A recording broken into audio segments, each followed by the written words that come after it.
Hello, welcome to the Pi Flames RPR podcast. My name is Pi Flames RPR and I'm your podcast host. Today, we would be discussing a very serious topic that cuts across a variety of areas being discussed on the podcast.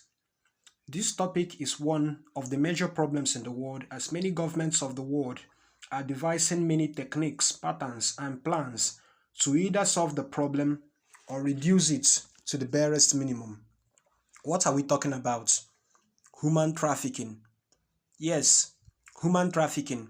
We are going to be discussing human trafficking, its causes, motives, dangers, and probably merits, and a whole lot more.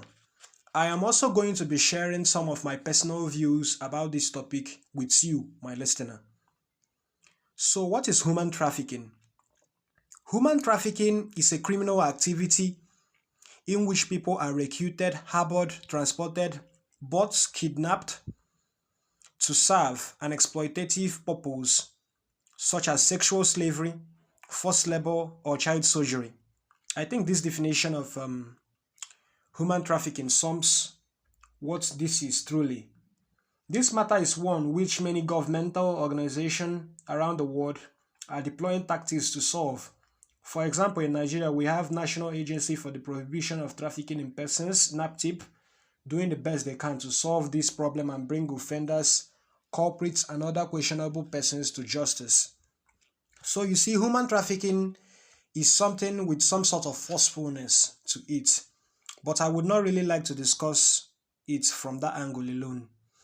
This situation is more prevalent as in it's more seen in poor countries. People are sometimes being deceived to go to other countries in search of greener pastures. Sometimes some of these people, whom later fall victims, are told that there are jobs for them to do overseas. For those whom would or have the aspirations to be one professional something or the other, something such as a footballer, they are sometimes told that there are opportunities overseas for them. I'm simply trying to introduce an angle where to look at this from. It's what I call the psychological attack. There are many ways in which the recruiters, in quotes, or should I say these criminals, used to get people into this quagmire situation. I already listed them earlier when I defined the topic, but I would really like us to examine the causes of human trafficking and also look at this term I call psychological attack in quote, as in how these criminals are able to psych unsuspecting individuals into believing that there are greener pastures elsewhere, maybe overseas or just somewhere different from where they domicile in. This is not me saying or advising someone out there not to take the risk to travel abroad for greener pastures. But when you know that you have no skills to offer when you get into this new place, doesn't it sound crazy accepting the idea in the first place? Okay, let's look at it from the angle of somebody whom has a skill. And there is this person promising to take you abroad for greener pastures. You know that this person will sound out true and legit, therefore psyching this individual to believe and follow the person's lead. This is simply telling someone, Mr. or Miss, this place won't help you achieve your dreams, but there is somewhere you can go to right now and do the same thing you are doing and you would succeed. I'm not saying such places don't exist, but you would be fine and everything would be all right. I've spent quite a time explaining a term. To these meanings, there are very cogent causes. I am going to list and explain in details how it contributes to helping this problem become practically unsolved and even worse. To even add further, there are the things that helps and foster an environment conducive to the flourishing of this illicit trade. First on my list is overpopulation. This is simply a situation which occurs when the number of occupants of an area exceeds the ability of that that are to provide for those occupants. It's a state whereby the human population rises to an extent exceeding the carrying capacity of the ecological setting. Okay, now I think I'm speaking too many English, but I just pray you understand. So, what I am just trying to say is in an overpopulated environment, the numbers of people might be more than the available essential materials for survival, such as transport, water, shelter, food, or social amenities. These essential materials for survival may or will be sometimes controlled by people in power and those wealthy enough to afford them. An overpopulated environment is a breeding ground, or should I rephrase by saying an overpopulated environment is one very conducive and aids greatly in the flourishing of human trafficking. We can't rule out the fact that there are men, women, and children living in such climes, and they are also yearning for better conditions for their lives. Crimes such as armed robbery and cultism also thrive in this kind of environment.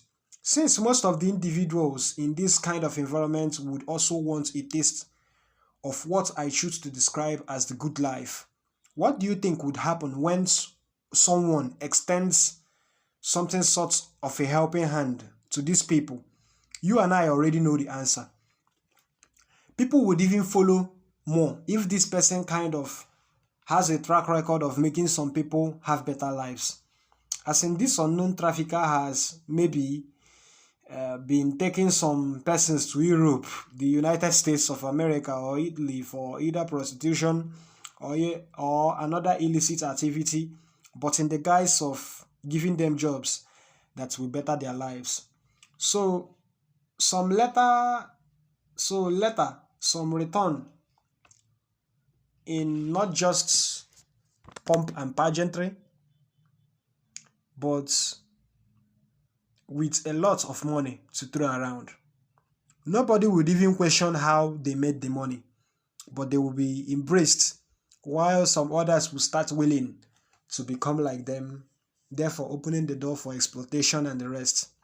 That point ushers us into the next point we have here: poverty. That's the second. Poverty is the quality or state of being poor. It's simply the lack of money.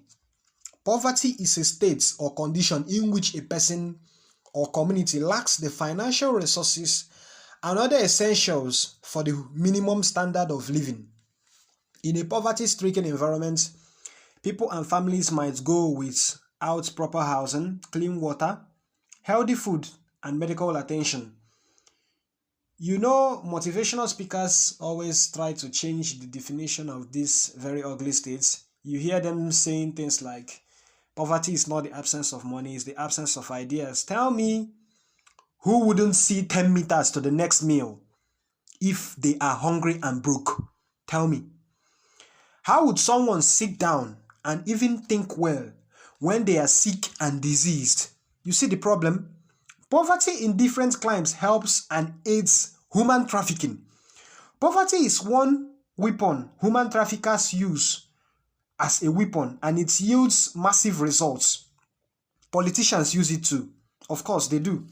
For them to be able to control a people and use them for their dirty jobs, they do the best they can to make sure they impoverish them and always seek for a helping hand, and always make them seek for a helping hand which they extend to them, which with conditions which they must obey in order to be favored by these politicians. This explanation would usher us into another cause and factor that helps and makes an environment conducive for human trafficking. Number 3, oppression. This is a prolonged, cruel, or unjust treatment or exercise of authority. One thing we would take away from this episode of the show is the understanding of how all these points are intertwined and how they help this crime and the patrons succeed in doing this. Oppression is a significant aiding factor to human trafficking. Oppression can take many forms, including poverty. We discussed this earlier. Economic oppression can lead to vulnerability, as individuals may seek better opportunities and fall prey to traffickers' false promises. Let's use some recent happening for example. I recorded and uploaded this episode of the podcast on Saturday, July 27, 2024. I stated the dates. I did it in order to reflect to maybe other listeners who may listen to this later on in the future. So as we speak right now, there are heavy protests going on in Bangladesh and there are casualties. Very heavy casualties. What is the cause of this protest going on in Bangladesh all about? Students in Bangladesh are protesting against a quota system for government jobs, which they say is discriminatory. The protest began on July 1. On July, after the High Court reinstated the job quota that reserves 1/3 of civil service posts for children of fighters who participated in the country's liberation movement in 1971. The protests have turned violent, with clashes between students and police, as well as with groups linked to the ruling party. At least more than 150 people have been killed and hundreds have been left injured. Oppression. You see what we are talking about? Oppression. Let me give another example. On Tuesday, October 2020, the Nigerian army troops opened fire on unarmed EndSARS protesters at the Lekki toll gate in Lagos. The protesters had gathered at the toll gate, a key location in the city, to demand an end to police brutality and call for government reforms. These protesters were calling an end to a unit of the Nigerian police force known as the Special Anti-Robbery Squad, otherwise known as SARS. SARS became notorious for its brutality, extortion, and human rights abuses. Extrajudicial killings, torture, and extortion, false arrests and detentions, and racial profiling by SARS officers caused the protest. What you may or may not know is that many people left the country Nigeria, after this ugly incident. I've read quite a significant number of stories on the internet about how some Nigerians left their country to other countries with the reasons of insecurity, financial crisis, and the acute depression this incident caused them. Linking it, or should I say, to explain how this concerns the topic being discussed. A person who wants to leave the country but doesn't have the means, the finances to, and somehow he or she hears there is someone or some set of persons taking people abroad and even promising them jobs. Somehow this update seems to be legit. If there is a possibility that this person may jump on this offer, there is a possibility that this person may jump on this offer, which looks like it's an opportunity they can't miss. Unfortunately, they may fall into the hands of these predators, and the rest would be history. Number 4 points here I have here is lack of human rights. Lack of human rights is another cause and aiding factor to this menace. The late former head of state and president of Uganda, Idi Amin Dada, once said, and I quote, "I can guarantee you freedom of speech, but I can't guarantee you freedom after speech." In some countries where there is a claim that the mode of government is democratic, so many of the citizens in those countries don't enjoy human rights. They don't enjoy human rights. To the best of my knowledge, I know that human rights are inalienable, but in these countries, there are clear proofs that these statements are being proved otherwise. If you are in a situation where if you come out of your house in the morning, you are being taxed by the police on the road that have mounted a roadblock, and maybe you get to see a first-hand I didn't say secondhand, I said first-hand eyewitness experience of an armed security officer shooting a motorist to death with the reasons of the motorist didn't comply with his demand. Such experiences are damn disheartening and very ugly. A couple of other human rights abuses can make someone become someone who happens to be a citizen want to leave the country, and maybe fall prey in the hands of traffickers. To mention more reasons, or should I rephrase by saying to mention more factors that cause and aid in helping human trafficking and human traffickers flourish. Number 5 on my list is lack of social and economic opportunities. Number 6, in political instability. Number 7, unemployment. The truth is that there are many reasons people decide to leave a country or a state or a place to another country, state, or place. It's very understandable and cogent sometimes. I would love to say a couple of things. Some of the people who fall prey to these human traffickers are greedy people. Some are even most of them are just greedy people. They are blinded by greed to the extent that they have become a soft target for these criminals. If we are to look at it from the perspective of the person being trafficked, greed can play a role in their vulnerability. Some of these people who fell victim to this were once doing fairly well. Some of them could at least pay their house rents and feed. Some of them owned a car and even two. Some also had an establishment, as in something sort of a shop or an office, that brought them little returns from time to time. But because of greed, because they saw one of their friends with the latest car or some flashy material possession, they begin to run amok and berserk just to go abroad. Let me bring it down to the country I reside in, Nigeria. I am going to keep using this place for references and examples because this is what I have seen with my own eyes. People go lengths, very unimaginable lengths, just to travel abroad. Some of them sell lands and other valuable properties just to raise the money to travel abroad.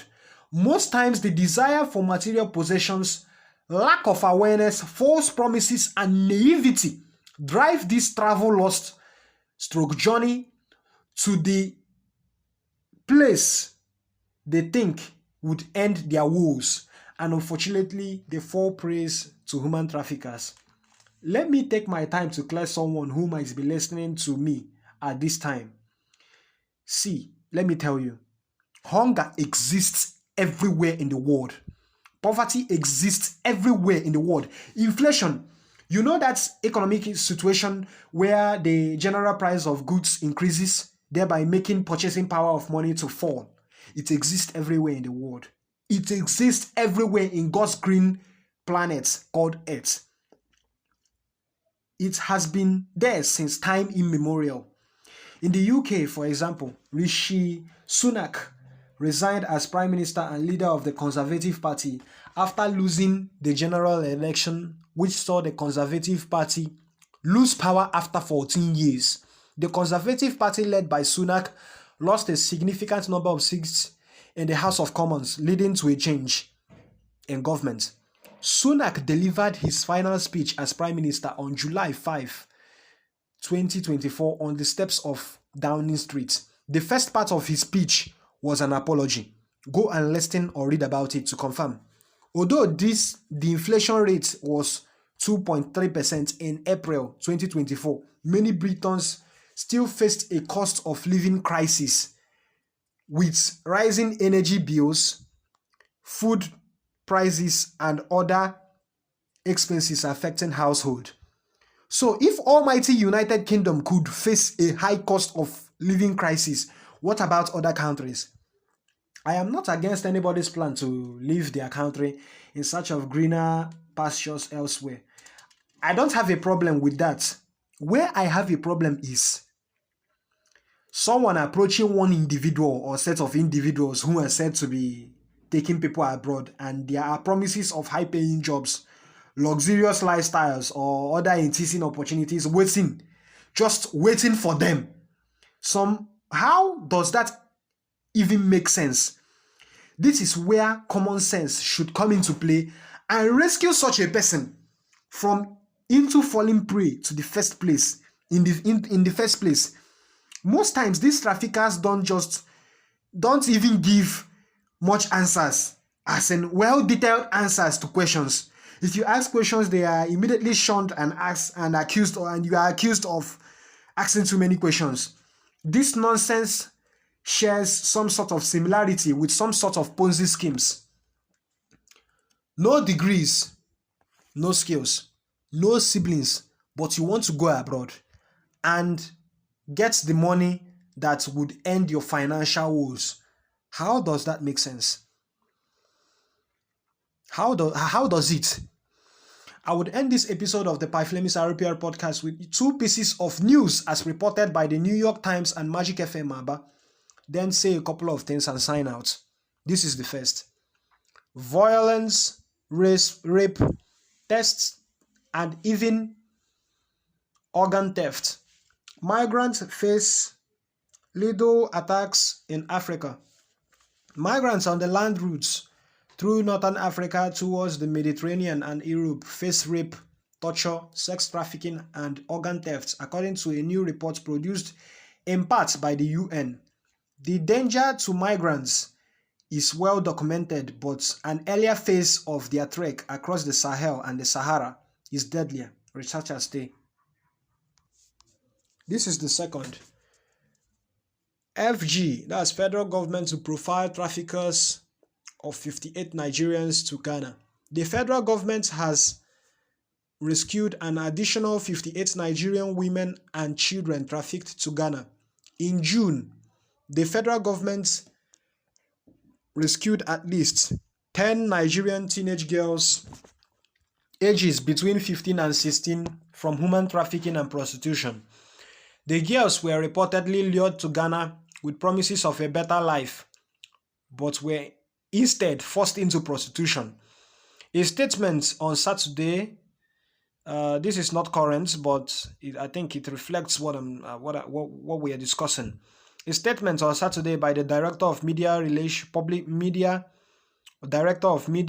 Relations and Protocols for the Nigerian in Diaspora Commission, Abdurrahman Balogun, stated that with the latest rescue, a total of 105 people have been rescued over the past few months. He said a total of 58 new sets of Nigerian women and children were rescued from human traffickers in Ghana, thus bringing the total number of rescued Nigerians in Accra in the last 3 months to 105. Chief Callistus Eloziewa, Chairman, NIDCOM Board of Trustees in Ghana, disclosed this to the NIDCOM Chairman/CEO, Honorable Abike Dabi Erewa, when she stopped by to visit the trafficked victims at the location in Accra, providing a breakdown of the states of the 58 rescued Nigerians. Balogun stated that 47 are from Kano, 5 from Katsina,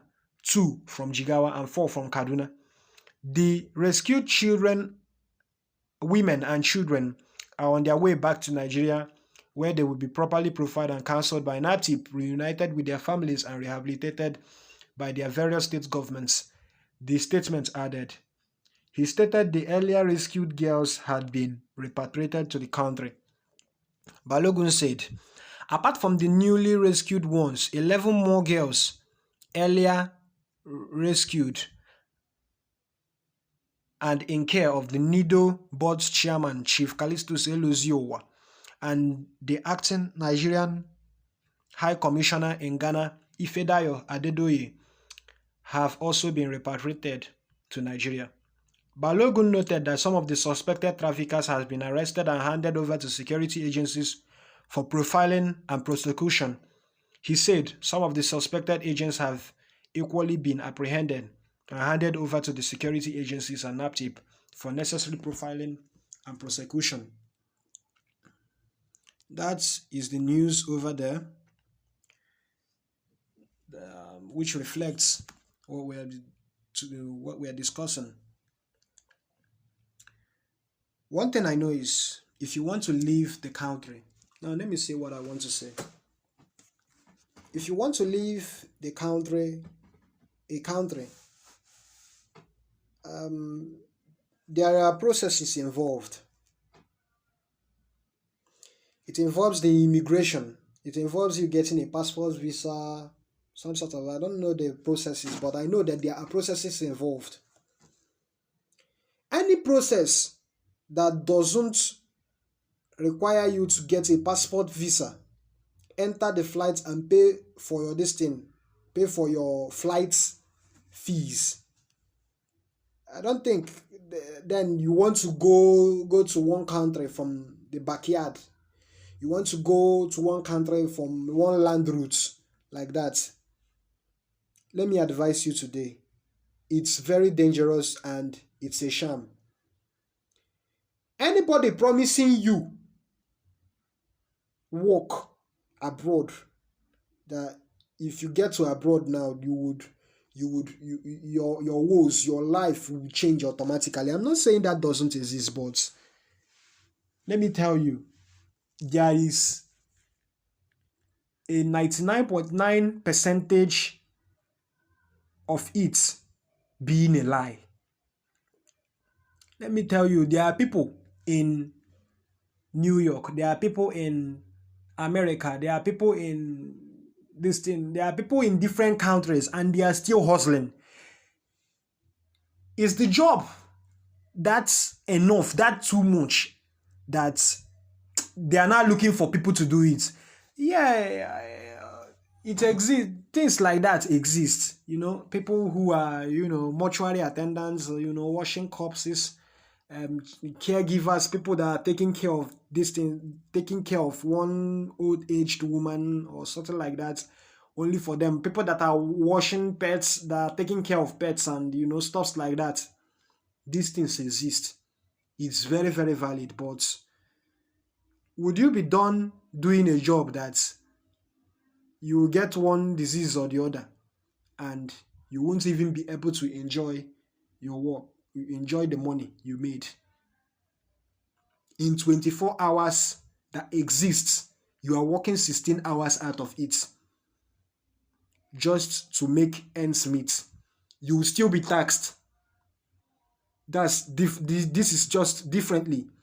Then somebody might, if it is you are under a human trafficker, God forbid, you fall prey to these human traffickers.